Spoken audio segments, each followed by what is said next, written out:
এত সকালে কোথায় যাচ্ছ তুমি? একটু কাজ আছে বাবা। আরে শালিনী, টিফিন খাবি না? লেট হচ্ছে মা। কতক্ষণে ফিরবি? যখন সময় হবে আমি ঠিক বাড়ি চলে আসবো।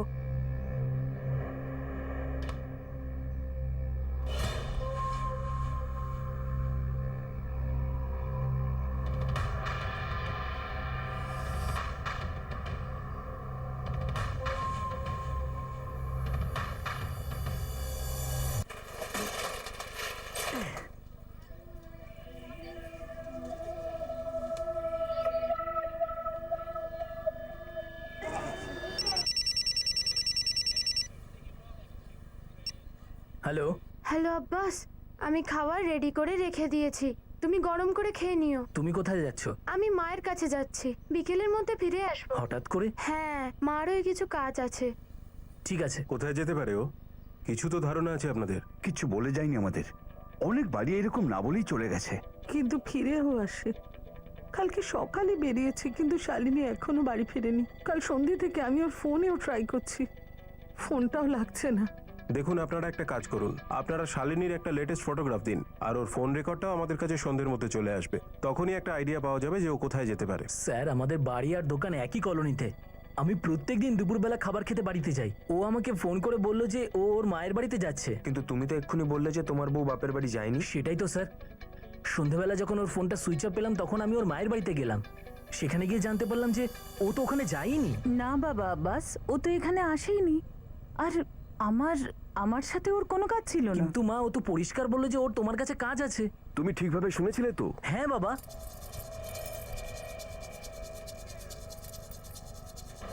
বাবা, রাবেয়ার ফোন এখনো বন্ধ বলছে। সেটা তো সন্ধ্যে থেকেই বন্ধ বলছে ফাতিমা। বাপের বাড়ি না গেলে কোথায় যেতে পারে তোমার বউ রাবিয়া? জানি না স্যার। রাবিয়ার ফটো চাই আমাদের, আমরা সন্ধান শুরু করব। আর ফোন রেকর্ড যখন আসবে তখন আমরা জানতে পারবো যে ও বাপের বাড়ি যাচ্ছিল নাকি অন্য কোথাও। মিসিং কেস অনেক রকমের হয়, এটা ডিপেন্ড করে কেস রিপোর্টটা কি হয়েছে। শুধু একটাই স্টেটমেন্ট থাকে আমাদের কাছে, যে মিসিং কমপ্লেন করে তার। এই স্টেটমেন্ট সত্যিও হতে পারে, আবার মন গড়াও। বেশিরভাগ সময় আমাদের জানা থাকে না যে মানুষটা নিজে থেকে হারিয়ে গেছে, নাকি গায়েব করা হয়েছে, নাকি তার গায়েব হওয়ার পেছনে কোনো গভীর ষড়যন্ত্র আছে। স্যার, আজকের দিনে ফোন রেকর্ড থেকে অনেক কিছু জানা যায়। মিসিং মানুষটার লাস্ট লোকেশন কি ছিল, আর শেষবার কার সঙ্গে কথা বলেছিল। মিসিং পার্সনদের অনেক কথাই বলে দেয় ফোন রেকর্ডস।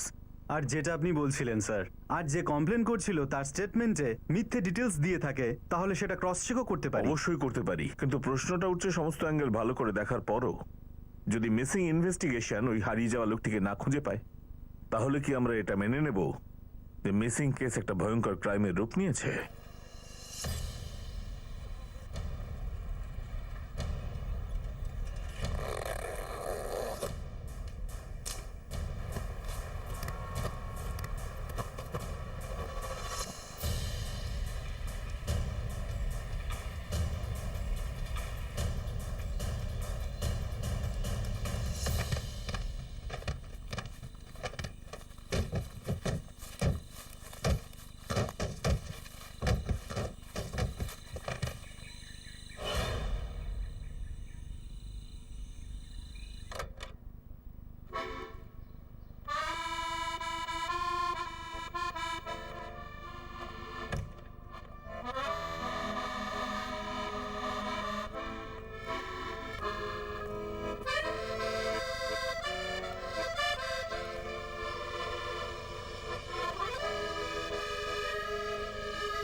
জুড়ে 500 আর 1000 টাকার নোটগুলো বাতিল হওয়ার কিছুক্ষণ পর থেকেই গোটা দেশে এই নোটগুলো নষ্ট করার প্রচুর খবর পাওয়া যাচ্ছে। কিছু জায়গায় তো টাকাগুলো পুড়িয়ে দেওয়া হচ্ছে, আবার কিছু জায়গায় নোটগুলো গঙ্গায় ভাসিয়ে দেওয়া হচ্ছে, আবার কোথাও ডাস্টবিনে আর নয়তোবা কোনো জঙ্গলে এই টাকাগুলো ফেলে দেওয়া হচ্ছে।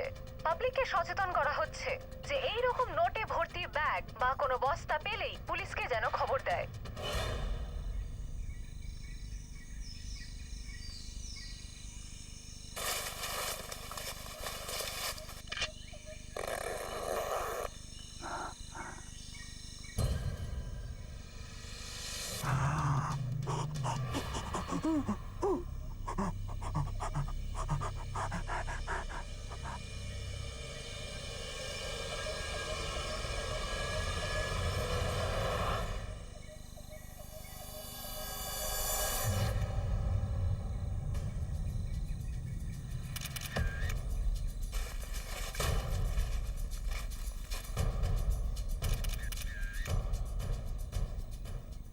স্যার, সুটকেসটা ব্র্যান্ডেড বলে মনে হচ্ছে না, লোকাল কোনো কোম্পানির মনে হচ্ছে। নাফিসা, বডি থেকে কিছু পেলে? ফিমেল বডি স্যার, কোনো জুয়েলারি বা পার্টস কিছুই পাওয়া গেল না, আর বডিটাও প্রায় নষ্ট হয়ে গেছে।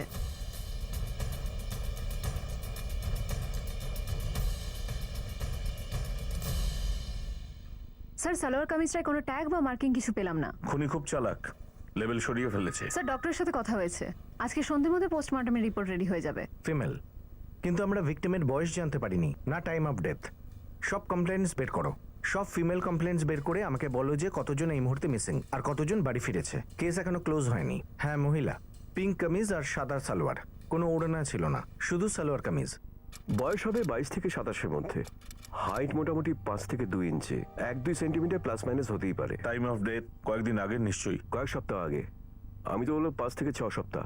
5 থেকে 6 সপ্তাহ, 36 থেকে 42 দিন হবে, রাইট? That's right.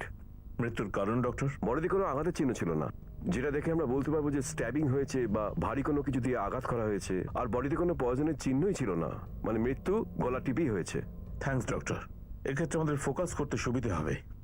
এই জেলায় 50টা মতন মিসিং কমপ্লেন আছে। এই এজ গ্রুপের হিসেবে আমাদের লিস্ট একটু ছোট হবে। যত মিসিং কমপ্লেন পাওয়া গেছে তার মধ্যে 5 জনের ডেসক্রিপশন ম্যাচ করছে। এর মধ্যে 3 জন বাড়ি ফিরে এসেছে আর 2 জন ফেরেনি। এই দুটোই কেসে মহিলার সালোয়ার কামিজ তো পড়েছিল, কিন্তু লাশের কাছ থেকে যেটা পাওয়া গেছে গোলাপি কামিজ আর সাদা সালোয়ার, এটা এই দুটো কেসের সাথে ম্যাচ করে না। সালোয়ার কামিজ পরেছিল। কোন কালারের কিছু মনে আছে আপনাদের? আরে শালিনী, গ্রিন ছিল, ডার্ক গ্রিন। স্যার, আমি রাবেয়াকে লাস্ট টাইম তখন দেখেছিলাম যখন আমি সকালবেলা দোকানে আসছিলাম। কি পড়েছিল? স্যার, ও সবসময় সালোয়ার কামিজ পরে থাকে। কালার? কালার খুদা হাফিজ।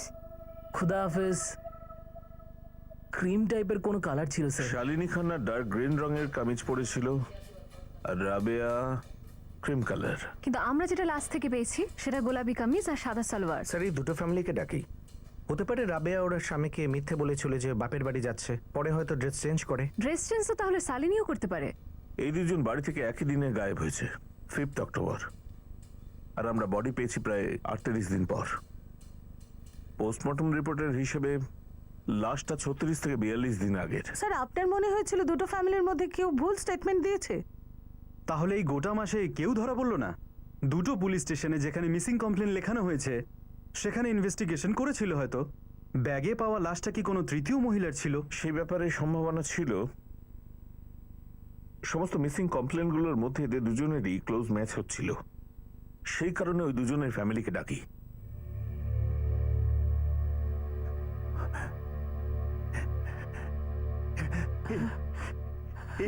শালিনী হতেই পারে না। এ কি করে শালিনী হতে পারে? ও আমাদের মেয়ে নয়। আগে না, শালিনী এই পোশাক পরে যায়নি। এই জামা তো বদলেও যেতে পারে। আমি আমার মেয়ের সব জামা কাপড় চিনি, এটা আমার মেয়ের জামা কাপড় হতে পারে না। আর শালিনী কোনো জামা কাপড় সঙ্গে নিয়েও যায়নি।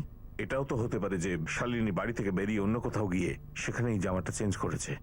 স্যার, এই লাশটা আমার মেয়ের নয়। না না স্যার, এটা এটা আমার রাবেয়া হতে পারে না। একে কে চিনতে পারবে বলুন তো?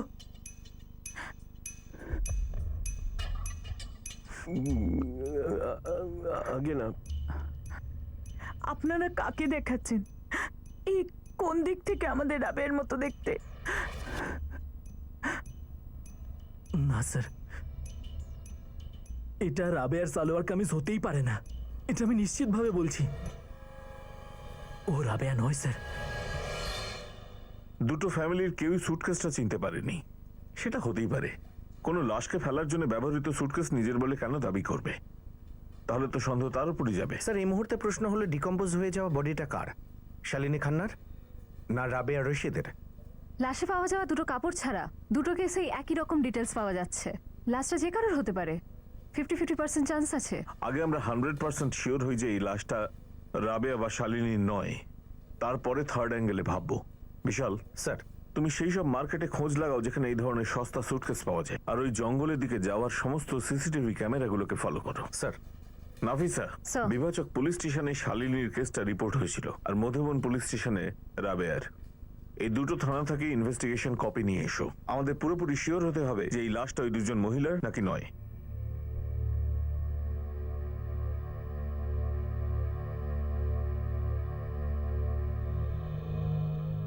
ও আমাদের শালিনী নয় তো? শালিনী নয় তো? তুমি তুমি আমাকে মিথ্যে কথা বলো না, কিছু লুকিও না, সব সত্যি কথা বলে দাও। না গো না, ও আমাদের শালিনী নয়। আমাদের শালিনী ঠিকই আছে, হতে পারে বেয়ারা, কিন্তু ও তো আমাদেরই মেয়ে। বাবা মা, আমি আমার বন্ধুদের সাথে ছিলাম, কখনো কখনো লেট হয়ে যায়। আগে তোর মন প্রাণ পড়াশোনায় ছিল, কিন্তু এখন তোর হলোটা কি? আর শালিনী, আগে কখনো তুই আমাদের সাথে এভাবে কথা বলিসনি। আমাকেই বা আগে এরকম কখনো প্রশ্ন করা হয়নি যেন আমি কোনো দোষী। শালিনী, কিছু অন্যায় করছিস তুই, সেই জন্যই আমাদের মিথ্যে বলছিস, সেই জন্যই আমাদের কাছে লুকোচ্ছিস যে কোথায় যাচ্ছিস আর কার সঙ্গে যাচ্ছিস। তোর জন্য আমরা যে ছেলেটাকে দেখে রেখেছি, ও সত্যি তোর জন্য খুব ভালো। তোর কেন মনে হয় যে তোর ভালো মন্দের চিন্তা আমাদের নেই? প্লিজ মা, আমিও মানুষ, আমারও নিজের খুশি আছে, নিজের পছন্দ আছে। তুই কাকে পছন্দ করেছিস সেটা জানবার অধিকার কি আমাদের নেই? কেউ নেই বাবা। আর প্লিজ, আমি যখনই বাড়িতে লেট আসি এরকম সন্দেহের নজরে দেখা বন্ধ করো। তাহলে তোর পুরো দিনটা কোথায় কাটে শালিনী? বললাম তো আমি আমার বন্ধুদের সাথে ছিলাম, আর এটাই সত্যি। কিন্তু তোমরা সেই সত্যিটা শুনতে চাও যেটা আসলে সত্যিই নয়। তোমরা সেই সত্যিটা শুনতে চাও যেটা তোমাদের মনে ঢুকে আছে। আশিস, ও ওই আশিসের সঙ্গে পালিয়ে গেছে তো, সেটা ভেবেই না হয় শান্ত হই। ব্যাস, ও যেখানেই থাকুক, যেখানেই থাকুক, ভালো থাকুক, ভালো থাকুক।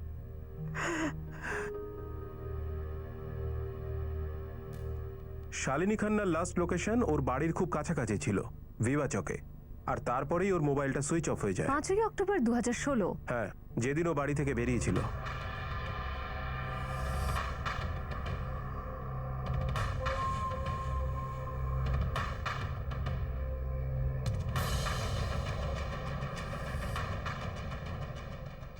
স্যার, ফোন রেকর্ডস থেকে কিছু জানতে পারলেন? শালিনীর ফোন রেকর্ড অনুযায়ী ওর সব থেকে বেশি কথা হতো আশিস মেহরার সঙ্গে, আর ওর বন্ধুরাও স্বীকার করেছে যে ও ছিল ওর বয়ফ্রেন্ড। তাহলে কি শালিনী আশিস মেহরার সঙ্গে পালিয়েছে? না, সেটা নয়, ওকে আমরা বাড়িতেই পেয়েছি। আশিস মেহরা। হ্যাঁ, ও আমার ছেলে। কেন? কোথায় সে? বাইরে গেছে। কি হয়েছে? বাইরে কোথায়? ওর ফোনটা কেন বন্ধ আছে? মানে ব্যাটারি ডাউন হবে হয়তো। আরে ব্যাপারটা কি? স্যার, আপনি বুঝতে পারছেন, আমি এক্সাম হলে গেছিলাম, আর ওখানে পরীক্ষা দিয়েছিলাম, ওখানে ফোন অ্যালাউডই নয়। এক্সামে ফোন বন্ধ করে রেখেছিলে? খুব ভালো ছেলে বলতে হবে। না স্যার, আপনি বুঝতে পারছেন না। বলতে চাইছি যে সপ্তাহে 7 দিন তোমার একবার না একবার তো কথা হতোই শালিনী খান্নার সঙ্গে, কিন্তু গত 2 দিন মানে কাল আর আজ, মানে 5ই অক্টোবর আর 6ই অক্টোবর তুমি ওকে একবারও ফোন করলে না। স্যার, গত 2 দিন ধরে আমার একটা টেস্ট চলছিল, আর শালিনী খুব ভালো করেই জানতো আমি এক্সামের সময় কতটা ফোকাস করি। ওই আপনার কনস্টেবল আমাকে জোর জবরদস্তি এখানে নিয়ে এলো, তখনই আমি বুঝলাম শালিনী গতকাল থেকে মিসিং। তাহলে বলো, কোথায় আছে এখন শালিনী? ও তোমার গার্লফ্রেন্ড ছিল, সেটা জানি আমরা। হ্যাঁ, আমার গার্লফ্রেন্ড ছিল, আমি বলতে চাইছি যে হ্যাঁ, কিন্তু স্যার আমাদের মধ্যে এরকম কোনো সিরিয়াস ছিল না যে পালিয়ে যাওয়ার কোনো প্ল্যান করব বা কোনো উল্টোপাল্টা ডিসিশন নেব। কিন্তু শালিনীকে পাওয়া যাচ্ছে না আশিস। নিজের মা বাবাকে কিছু না বলে বাড়ি থেকে বেরিয়েছে। তোমাকে তো নিশ্চয়ই বলেছে। কিছুই বলেনি স্যার। আমার এই পরশু 4 তারিখ কথা হয়েছে, ও আমাকে কিচ্ছু বলেনি। আর স্যার ওর সাথে কখনো আমি পালাবই না, আর না আমি ওকে বাড়ি থেকে পালাবার জন্য সাপোর্ট করব। আমি বলতে চাইছি যে আমি কেন করবো এটা। তাহলে কোথায় যেতে পারে শালিনী?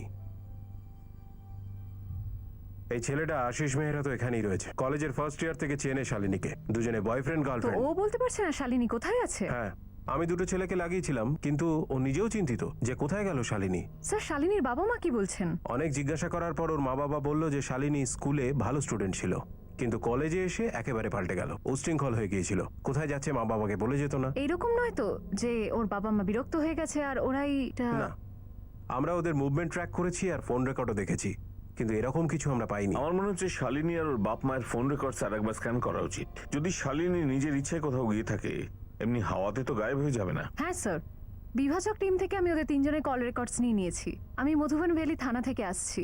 রাবিয়ার এনকোয়ারি করে। কাকতালীয় স্যার, দুজনে একই দিনে গায়েব হয়েছে। কাকতালীয় নাও হতে পারে। তুমি রাবিয়ার ইনফরমেশন নিয়ে এসো। বাবা,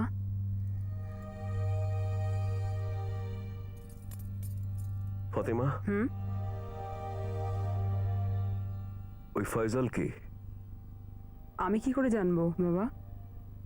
আমি রাবেয়ার কাছ থেকে ওর ব্যাপারে কখনো কিছু শুনিনি, আর না কখনো ওর সাথে আলাপ হয়েছে, কখনো ওকে দেখিও নি।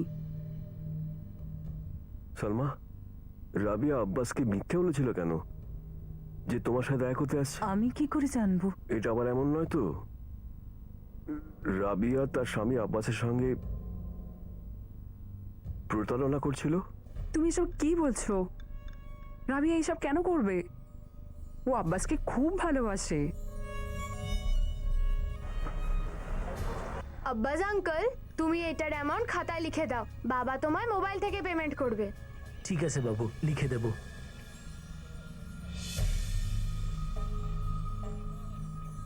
ফয়সাল আব্দুল্লাহ। কে এই ফেজাল আব্দুল্লাহ? 5ই অক্টোবর 2016 বিকেল 4টের সময় তোমার বউ রাবিয়ার ফোন থেকে এই ফয়সাল আব্দুল্লাহকে ফোন করা হয়েছিল, আর ওটাই রাবিয়ার ফোন থেকে শেষ ফোন। আর রাবিয়ার ফয়সালের মাঝে মাঝেই কথা হতো অনেক দিন ধরে। কে এই ফেজাল? পুরনো বন্ধুত্ব ছিল। আব্বাসের সাথে বিয়ে হওয়ার আগে রাজিয়া আর ফয়সাল একে অপরকে ভালো মতো চিনত। কোনো অ্যাফেয়ার?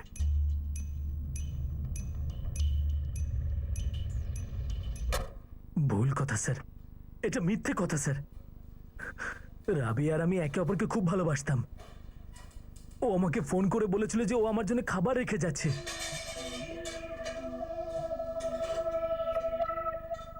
ও যদি অন্য কারোর সাথে পালিয়ে যাবে তাহলে এরকম কেন করবে? খাবার না বানিয়েই তো চলে যেতে পারতো। তাহলে ও তোমায় ফোনে মিথ্যা কেন বলবে? ও তোমাকে বলেছিল ও নিজের বাপের বাড়ি যাচ্ছে, কিন্তু সেটা তো যায়নি। হ্যাঁ, ও হয়তো ওখানে যাবে বলে বেরিয়েছিল। আপনি সেটাকে মিথ্যে কথা কেন বলছেন স্যার? এমনও তো হতে পারে যে রাস্তায় হয়তো কিছু হয়ে গেছে। একদম ফালতু কথা বলবেন না। রাবিয়া নিজেই আব্বাসকে পছন্দ করেছিল, ওরা দুজন দুজনকে খুব ভালোবাসতো, আর আমরাই ওদের বিয়ে দিয়েছি। একে তো আপনারা আমার মেয়েকে খুঁজে দিচ্ছেন না, উপরন্তু ওরা আর আমাদের নাম বদনাম করছেন। কে ফয়সাল আব্দুল্লাহ? দেখুন, ফয়সাল আব্দুল্লাহকে আমরা কিন্তু কোনো চরিত্র হিসেবে ক্রিয়েট করিনি। আপনার মেয়ে রাবিয়ার ফোন থেকে আমরা এই নামটা পেয়েছি, আর আপনার মেয়ে আপনার জামাইকে বলেছিল যে ও বাপের বাড়ি ও আসছে। নিশ্চয়ই বেরিয়েছিল এখানে আসার জন্য, রাস্তায় কিছু একটা হয়েছে। এটা কেন ভাবছেন না আপনারা? ভাবা আমাদের কাজ নয়, অপরাধীদের ধরাই আমাদের আসল কাজ। রাবিয়ার লাস্ট লোকেশন ধাতৌলি, আর শেষ ফোনটা ওখান থেকেই করেছিল।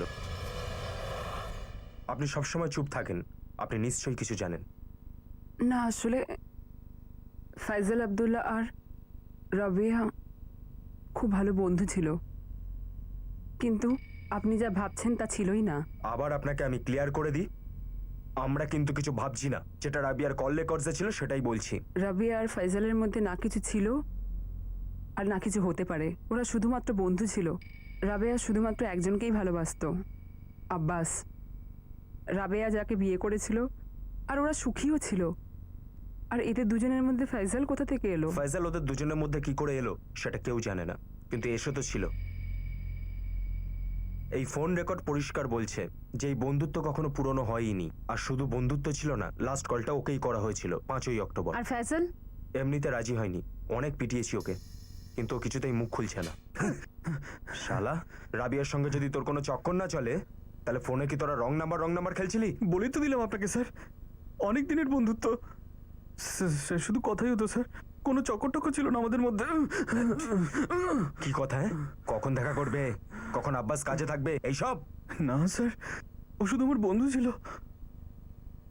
স্যার। ও সবসময় দুঃখী থাকতো স্যার, নিজের বিবাহিত জীবনে খুশি ছিল না। খুশি ছিল না? এটা কে বললো আপনাকে? স্যার রাবিয়ার আমার লাভ ম্যারেজ হয়েছিল, এমনকি ও নিজে থেকে এসে আমাকে বিয়ের জন্য প্রপোজ করেছিল। আমি হ্যাঁ বলি, তারপর আমাদের বিয়ে হয়েছিল। এমনকি এই বিয়ের জন্য আমার বাবা মাও রাজি ছিল না। স্যার আমি মথুরা থেকে এত দূর পড়াশোনা করতে এসেও শুধু রাবিয়ার জন্য এখানেই থেকে যাই। আমি ওর সব ইচ্ছেগুলোকে পূরণ করতাম স্যার। এসব অখুশি হওয়ার কথা আপনাকে কে বলছে? এটা আমাদের ফয়সাল বলেছে, আর ওকে রাবিয়া। মিথ্যে কথা বলছে ও। স্যার ও আমার রাবিয়াকে মানেনি তো? না, রাবিয়া ফয়সালের সাথে নেই। কোথায় আছে স্যার রাবিয়া? আমি জানি না স্যার রাবিয়া কোথায়। ও আমাকে কোনোদিনও বলেনি যে ও বাড়ি ছেড়ে চলে যাচ্ছে। তখনও বলেনিও যখন ধতৌলি গ্রামে ছিল।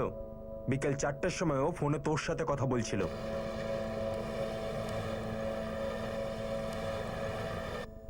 হ্যাঁ স্যার, ওর একটা ফোন এসেছিল।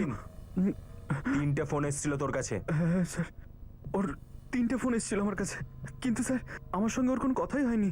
আমি হ্যালো হ্যালো করছিলাম, কিন্তু ও দিক থেকে কোনো কথাই বলছিল না। হ্যাঁ রাবিয়া, হ্যালো হ্যালো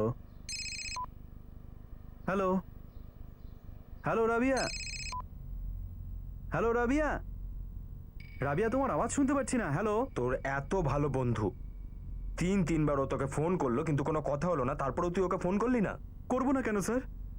সেদিনকে অনেকবার ওকে ফোন করার চেষ্টা করলাম, কিন্তু সবসময় ওর ফোনটা সুইচ অফ পাচ্ছিলাম। আর স্যার তারপরেও এতদিনে ওকে অনেকবার ফোন করেছি, কিন্তু সবসময় ওর ফোন সুইচ অফ। স্যার রাবিয়াকে যখন খুঁজছেন তখন কেন পাওয়া যাচ্ছে না ওকে? পাবো, পুরো চেষ্টা চলছে। হতে পারে রাবিয়া নিজের ইচ্ছায় কোথাও চলে গেছে হয়তো। ওর ফোন রেকর্ডসে কিছু বোঝা যাচ্ছে না। তোমার সাহায্য চাই আমাদের। আশেপাশে এমন কোন জায়গা থাকতে পারে যেখানে রাবিয়া নিজের ইচ্ছায় যেতে পারে? রাবিয়ার অতীত থেকে ফয়সালকে পেলাম আমরা আব্বাসকে অনেকবার জিজ্ঞেস করলাম যে আরও কেউ ছিল, কিন্তু কাউকে পেলাম না। আমরা এই ফয়সালের ওপর নজর রাখছি, কিন্তু এ নর্মাল লাইফ বিলং করছে, কোনো অসুবিধাই হচ্ছে না। রাবিয়ার কোনো খবর আমরা পেলামই না। আর এখন আপনাদের কাছ থেকে লাশের ব্যাপারে জানতে পারলাম, যেটাকে শনাক্ত করা অসম্ভব। রাবিয়া, রাশিদ আর শালিনী খান্না দুজনের কেস কাছাকাছি একরকম। হঠাৎ করে গায়েব হয়ে গেল, কাউকে কিছু না বলে। কোনো প্রমাণও রেখে যায়নি। সুটকেসের দিক থেকে কোনো আশা নেই। ওকে, আর সিসিটিভি? ওখানেও কিছু নেই স্যার। স্যার বডিটার যে জঙ্গলে পাওয়া যায় সেটার উল্টো দিকে একটা রাস্তা বেরিয়েছে। ওই রাস্তায় কোনো ক্যামেরা ইনস্টল করা হয়নি। হতে পারে ওদিক থেকে কিছু ফোন হয়েছে। রেকর্ড থেকে কিছু পেলে? স্যার আমরা সব ফোন রেকর্ডস আবার ডাবল স্ক্যান করেছি। 5ই অক্টোবর আব্বাসের লোকেশন দেখাচ্ছে, প্রথমে বাড়ি, তারপর স্টেশনারি দোকান, তারপর আবার বাড়ি। তাহলে এটা পসিবল হতে পারে যে এই লাশটা তৃতীয় কোনো মহিলার। পসিবিলিটি তো আছে স্যার, কিন্তু এই দুজন মহিলার প্রোফাইল ওই লাশের সাথে অনেকটা ম্যাচ করছে। আর সবচেয়ে অদ্ভুত ব্যাপার, দুটো কেসে খুব মিল রয়েছে। দুজনেরই একই দিনে গায়েব হওয়া, তাও আবার কোনো সূত্র ছাড়া। রাবেয়ার কেসে অ্যাফেয়ারের অ্যাঙ্গেল, আর শালিনীর কেসে মা বাবার উপর রাগ, আর দুজনেই ট্রেস্ট হয়নি। এটাও তো হতে পারে যে এই দুজনের মধ্যে কেউ একজন বাড়ি ছেড়ে যায়নি, মেরে ফেলা হয়েছে, আর তারই লাশ ফেলা হয়েছে। কিন্তু দুজনেরই বাড়ির লোক বলেছে ওরা বাড়ি ছেড়ে চলে গেছে। তার মানে হলো গিয়ে একটা স্টেটমেন্ট ভুল অথবা মিথ্যে। শালিনীর বাবা মা বলেছে ও ব্যাগেজ ছাড়াই বাড়ি থেকে গেছে। যখন সময় হবে আমি ঠিক চলে আসব। রাবেয়ার হাজবেন্ড বলেছে রাবেয়া তাকে বলেছিল আমি মার কাছে যাচ্ছি, বিকেলের মধ্যে ফিরে আসবো। যেখানে তার মা এটা জানেই না। এই দুটো ফ্যামিলির মধ্যে কে মিথ্যে বলছে? Perfect crime. একটা পারফেক্ট ক্রাইম তখনই হয় যখন ইনভেস্টিগেশন লাগাম ছেড়ে দিয়ে হাত তুলে নেয়, বলে আর কোনো কিছুরই খোঁজ পাওয়া যাচ্ছে না, এরপরে আর কিছুই হয় না। কেসটা ব্লাইন্ড কেস ছিল, লাশটা যে কোনো একজনের হতে পারত। স্যার আপনার কাছে যে দুটো মিসিং কেস ছিল তার সবচেয়ে ক্লোজ ম্যাচ হচ্ছিল, তখন আপনি কোন অ্যাঙ্গেল ফলো করলেন? যখন আপনি তৃতীয় মহিলার কোনো লাশ পেলেন, আপনার কাছে কোনো স্টার্ট পয়েন্ট ছিল, কোনো প্রমাণ, কোনো লিড? না, আমরা ব্ল্যাঙ্ক ছিলাম। ওই অ্যাঙ্গেলটাকে দেখার জন্য আমাদের জিরো থেকে শুরু করতে হতো, কিন্তু আমাদের প্রয়োজন পড়েনি, কারণ ওই দুটো মজুদ মিসিং কেসেরই ভালো তদন্ত হয়নি। আমাদের মনে হচ্ছিল যে দুটো ফ্যামিলি যে বয়ান দিয়েছিল আর যেটা হয়েছিল তার মধ্যে গ্যাপ রয়েছে। আপনার আর আপনার স্বামীর সাথে কথা আছে। আমি কিছু বুঝলাম না, কিসের টেস্টের কথা বলছেন আপনি? DNA test. আমরা যে লাশ পেয়েছিলাম তার স্যাম্পল রেখে দিয়েছি। আপনাদের স্যাম্পলের সাথে সেটা মিলিয়ে দেখা হবে। কিন্তু তাতে কি হবে? এতে এটাই হবে যে আমরা শিওর হয়ে যেতে পারবো যে এই লাশটা আপনাদের মেয়ের নাকি অন্য কারোর। কিন্তু আমরা বলছি তো ও আমাদের রাবেয়া নয়। দেখুন স্যার, আব্বাসও তো বলেছে ওই লাশটা রাবিয়ার নয়। ওকে তো আপনারা লাশটা দেখিয়েছিলেন, আবার এই টেস্টটা কেন? আমি কোনো ডিএনএ টেস্ট করাতে চাই না। দেখুন, ও আমাদের শালিনী হতেই পারে না। আমাদের শালিনী যেখানে আছে খুব ভালো আছে। হ্যাঁ, হতে পারে আমাদের কথা শোনে না, ও বেয়ারা, কিন্তু ও তো আমাদেরই মেয়ে না। আমি তো দিনরাত ভগবানের কাছে এটাই প্রার্থনা করি যে আমাদের মেয়েটা যেখানে থাকুক ভালো থাকুক। আমরা কোনো টেস্ট ফেস্ট করাতে চাই না। দেখুন, আমরাও সঠিকভাবে এখনো জানি না যে বডিটা কার, তাও আমরা এই গলে যাওয়া বডিটাকে প্রিজার্ভ করে রেখেছি। এখন এই একটাই টেস্ট যেটা ডাউটস ক্লিয়ার করতে পারে। আপনাদের হয়তো একটু সময়ই যাবে, কিন্তু সারা জীবন অন্তত শান্তিতে থাকতে পারবেন যে ওই লাশটা শালিনীর নয়।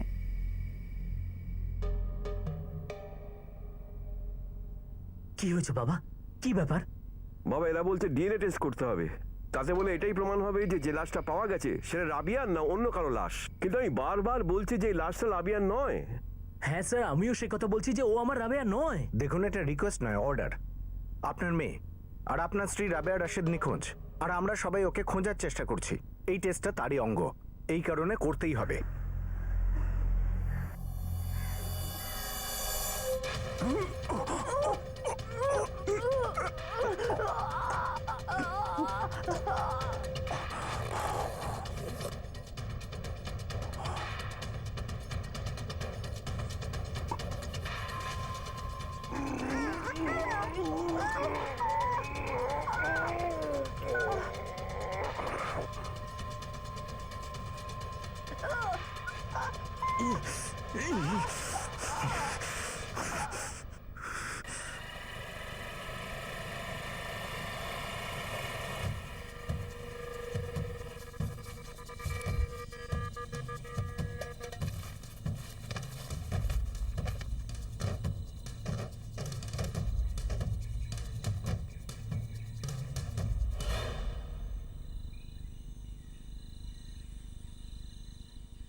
স্যার, মিসিং রিপোর্টে আর বাস্তবে যা হয়েছে যেটা বলছিলেন অনেকটা গ্যাপ রয়েছে।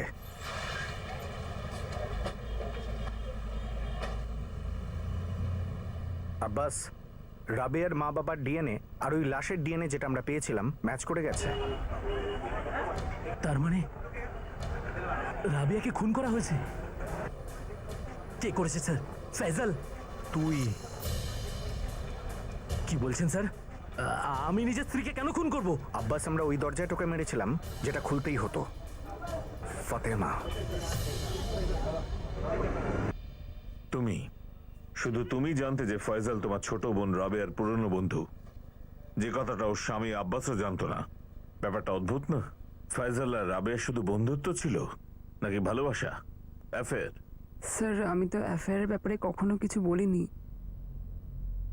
আমি শুধু এটা বলেছিলাম যে বিয়ের আগে ওরা খুব ভালো বন্ধু ছিল। 5ই অক্টোবর দুপুরে রাবেয়া তার বাপের বাড়িতে আসার কোনো প্ল্যানই ছিল না।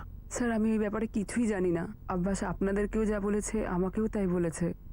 ওই দিন ওর বাড়িতে আসার কথা ছিল, কিন্তু রাবেয়া অন্তত আমাকে তো কোনো ফোন করেনি।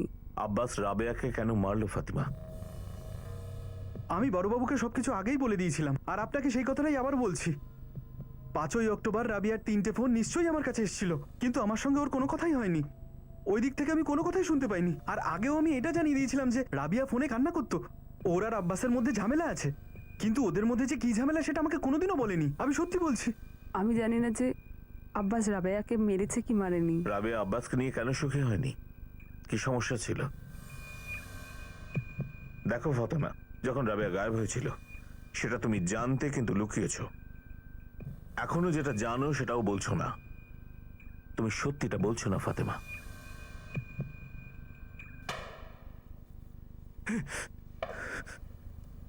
ওই দিন রাবেয়ার যে কলটা তোর কাছে এসেছিল সেখানে রাবেয়া কোনো কথাই বলেনি। তো রাবেয়ার সঙ্গে কথা হয়নি। জানিস কেন? কারণ তার আগেই রাবেয়া মারা গিয়েছিল। হয়তো তার আগের রাতেই মারা হয়েছিল। তাহলে ফোনটা কি নিজে থেকে আমার কাছে এসেছিল? আপনি ব্যাপারটাকে ঘুরিয়ে আমাকে কষ্ট দিচ্ছেন। কষ্টটা তো রাবেয়ার হচ্ছিল, ঠকানোর জন্য কষ্ট। নিজের কাছের লোকের ধোঁকাবাজির জন্য, তোর অ্যাফেয়ারের জন্য, ওর বড় দিদি ফাতেমার সঙ্গে। তুমিও সামিল ছিলে খুনে? দুজনে মিলে মেরেছো বোনকে আব্বাসের সাথে? না, আমি জানি না রাবেয়াকে কে খুন করেছে, কিন্তু হ্যাঁ, রাবেয়া টেনশনে ছিল আব্বাস আর আমার সম্পর্ক তৈরি হওয়ার কারণে। আমি শুধু এটুকুই জানি, আর কি জানো? রাবেয়া আব্বাসকে কখনো ছাড়তেই চায়নি। তোর সমস্ত মিথ্যে আমাদের সামনে এসেছে আব্বাস রশিদ। তুই তো স্ত্রী রাবেয়াকে খুন করে তারপরে লাশটা ঠিকানা লাগিয়েছিস। আর যে ফোনটা এসেছিল তোর কাছে রাবেয়ার ফোন থেকে, সেটা তুই নিজে করেছিলি। রাবেয়ার সঙ্গে কথাই হয়নি, কারণ লাশ কখনো কথাই বলে না। ফয়সালকে একটা নয় 3টে কল করা হয়েছিল ধতলি গ্রাম থেকে, যেটা তুই করেছিলি রাবেয়ার ফোন থেকে। ব্ল্যাঙ্ক কলস। আর মিসিং কমপ্লেনে তুই যে রাবেয়ার কামিজের কালার বলেছিলি সেটাও ভুল লিখিয়েছিলিস, কারণ রাবেয়া গোলাপি রঙের কামিজ আর সাদা সালোয়ার পরে বেরিয়েছিল যখন তুই ওর গলা টিপে ধরিস। তুই যে ঘটনাটা ঘটিয়েছিস এর প্রতিটা ডিটেলস 100% সত্যি বলবি। আব্বাস, তুমি এখনো ফতিমা দিদির টাকা কেন দাওনি? তুমি বলেছিলে না যে আমরা সব বন্ধ করে নৈনিতাল চলে যাব, দূরে কোথাও একটা নতুন জীবন শুরু করব। কি হলো আব্বাস, তুমি এখনো কেন কিছু করোনি? রাবেয়া, এগুলো কোনোটাই মুখের কথা নয়। কেন? বোঝাও আমাকে। দোকান তো তখন বিক্রি করব যখন কোনো খরিদ্দার পাবো। ভাড়ার দোকান তুমি কি করে বিক্রি করবে? আমি বলছি যেটা স্টেশনারির জিনিস সেটা তো বিক্রি করতে পারো তুমি। ব্যাস, বন্ধ করে দাও। আর তাছাড়াও দোকান বন্ধ করার আমি কোনো কথাই বলিনি। আমি জানি না তুমি কি কথা বলেছো, কিন্তু যা কথা বলেছো সেগুলো ঠিক না। আর বললে না অনেক কথাই সহজে বলে দেওয়া যায়, কিন্তু আমি যে দোকানটা কষ্ট করে চালু করেছি সেটা আমি বন্ধ করব না। আমি যেতে পারবো না নৈনিতাল ছেড়ে। আমরা অবশ্যই নৈনিতাল ছেড়ে যেতে পারবো, আর আমরা যাব। আমার দিকে তাকিয়ে বলো, তুমি ফাতিমাকে ছাড়তে পারবে না। ওর সাথে যে অপরাধ করছো সেটা বন্ধ করতে পারবে না। আমি সব জানি আব্বাস, তোমার মন ওই দোকানের প্রতি নেই, তোমার মন ওই ফাতেমার প্রতি রয়েছে। আমি সব জানি আব্বাস।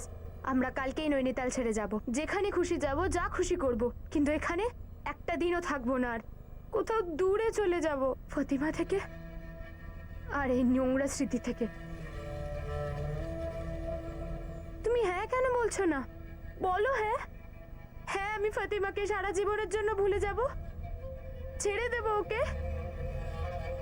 রাবে আমাকে সেটা করতে বলছিল যেটা আমি করতে চাইছিলাম না। ফাতেমার থেকে দূরে যাওয়া আমার পক্ষে অসম্ভব ছিল। হ্যাঁ, আমি কোনো এক সময় রাবেয়াকে ভালোবেসেছিলাম ঠিকই, কিন্তু ওকে বিয়ে করার কোনো ইচ্ছে ছিল না, কোনোদিনও না। ওর বাড়ির লোকেরা যখন আমাদের অ্যাফেয়ারের ব্যাপারে জানতে পারলো তখন পুলিশ কমপ্লেনের হুমকি দিতে থাকে। এমনিতেও আমি এখানকার ছেলে নই, ভয় পেয়ে আমি বিয়ে করতে বাধ্য হই। আর আমি নিজেকে একদমই আটকাতে পারছিলাম না স্যার। ফাতেমা ক্রমেই আমার ঘনিষ্ঠ হয়ে উঠছিল, আর আমিও মায়া জড়িয়ে পড়ি। আপনি বলুন তো, এগুলো কি কারোর নিয়ন্ত্রণে থাকে? প্রেম, ভালোবাসা।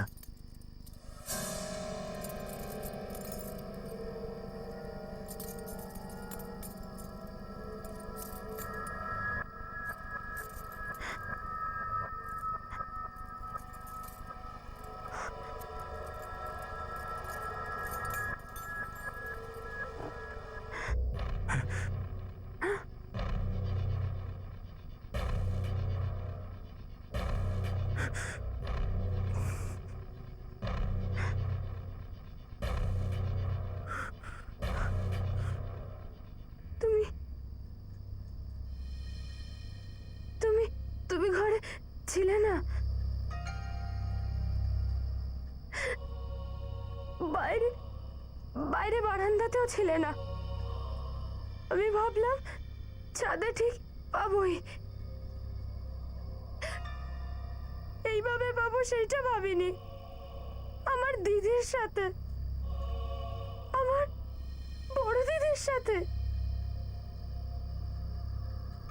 আব্বাস, আমাদের দুজনের জীবনে ফাতিমা দিদির কোনো জায়গা নেই। ও খুব চালাকি করে আমায় না বলে টাকা দিয়েছে তোমায়, আর তুমিও বললে না আমায়। আব্বাস, ওটা টাকা নয়, ওটা দড়ির ফাঁস। এটা তোমার গলায় পরিয়ে দিয়েছে, যাতে যখন যখন তোমার শরীরের দরকার পড়ে তোমাকে টেনে ওর বিছানায় আনতে পারে। ব্যাস রাবেয়া, বাজে কথা বলা বন্ধ করো। চুপ তুমি করো, তুমি চুপ করো, নইলে দোকান বন্ধ করো। তারপর আমরা এই শহর ছেড়ে চলে যাব।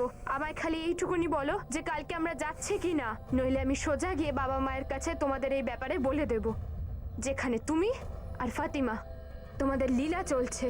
আর তুমি জানো আব্বাস, বাবা কি করবেন? ফাতিমার টুকরো করবেন আর তোমার নাম যাবে পুলিশে। তারপরে এখন যে দড়িটা আছে না গলায়, সেটা ফাঁসির দড়ি হয়ে যাবে। ঠিক এরকমই হুমকি না তোমার বাবা আমাকে দিয়েছিল, আর তোমাকে বিয়ে করতে হয়েছিল। সেটা কি যথেষ্ট না? এবার আর আমি কাউকে ভয় পাবো না।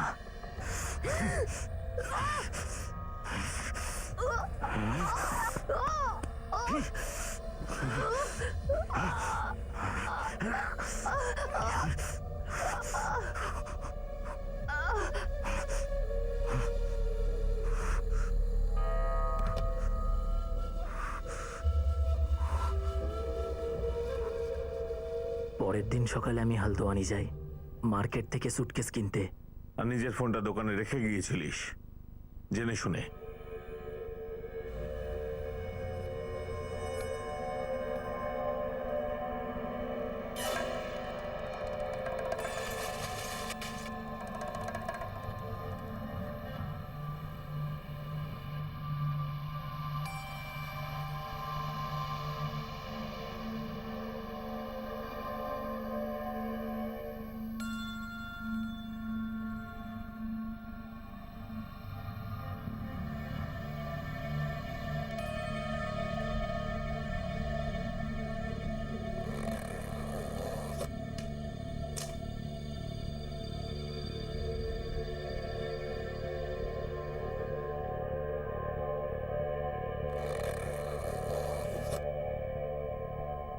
স্যার, আমি ওর ফোনটা নিয়ে আর দোকানে ফিরে আসি।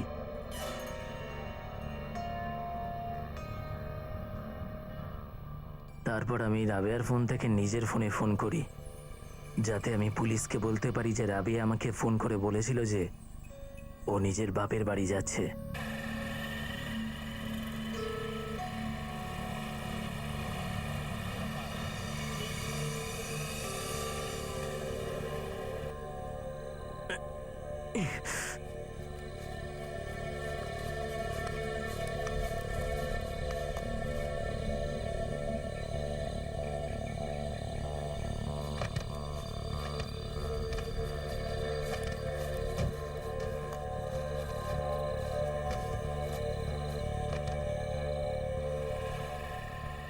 তারপর আমি ধাতলি গ্রামে যাই। সেখান থেকে ফয়সালকে 3টে ব্ল্যাঙ্ক কল করি। হ্যাঁ রাবিয়া, হ্যালো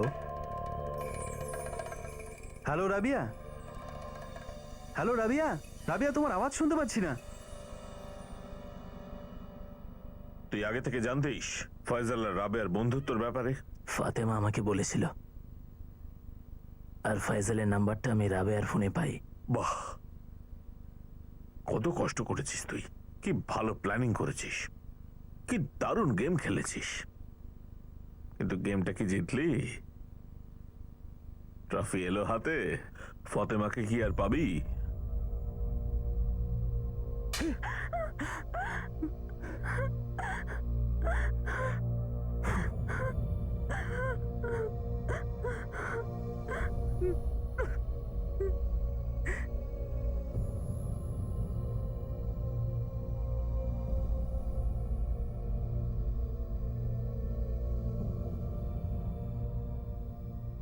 শালিনীর কোনো ট্রেস নেই, আমরা খুঁজছি ওকে।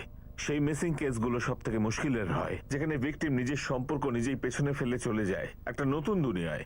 একটা নতুন সূত্রপাত, কাউকে কিছু না বলে, কোনো সূত্র না দিয়ে। বাট স্যার রাবিয়ার কেসটা তো এরকম ছিল না, ও তো নিজের ইচ্ছায় যায়নি, ওকে খুন করা হয়েছিল। একটা বেবারিশ লাশ দিয়ে শুরু হয়েছিল, একটা মিসিং কেস এসেছিল, কিন্তু এটা পরে জানা গেল যে রাবিয়া মিসিংই ছিল না।